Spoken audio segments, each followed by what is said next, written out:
అది లేదు.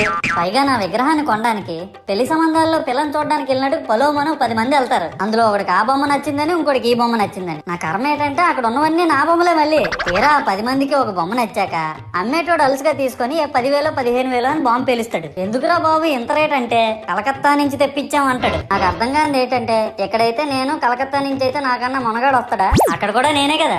ఇలా నన్ను బజార్లో పెట్టి బేరం ఆడి నా మొహానికి ముసుగేసి వ్యాన్ ఎక్కిస్తారు. ఆ వ్యాన్ డ్రైవర్ గాడు నేనున్నానని కూడా చూడకుండా ఏదో ఆలోచించుకుంటూ డ్రైవ్ చేస్తా గతకల్లో గబ్బి గుబ్బి మని తించేసి నా కాల్లో చెయ్యి ఇరగొట్టేస్తాడు. ఈ విషయం చందాలు ఇచ్చిన చిన్నోళ్ళకి తెలిస్తే మళ్ళీ ఇరిగిపోయిన బొమ్మ పెట్టకూడదని ఏ బొమ్మ రాసి కవర్ చేసేస్తాడు. సరేలే జరిగిందేదో జరిగింది, నా భక్తులే కదా, కూల్ బ్రో అని చిల్లయ్యే లోపు నన్ను పందిర్లో పెట్టి ముసుగు తీసి నాకన్నా పొడుగుండే సౌండ్ బాక్సులు 2 నా చెవులు పక్కన పెట్టి డీజే గణేష్ బ్రో అని చెప్పి నా పాటలను కూని చేస్తారు. సరేలే పిల్లలు కదా, ఇప్పుడు కాకపోతే ఎప్పుడు ఎంజాయ్ చేస్తారు, కాసేపట్లో పూజ స్టార్ట్ చేస్తారని వెయిట్ చేస్తా ఉంటే ఆ 5 రూపాయల వ్రతకల్పన బుక్ చూస్తే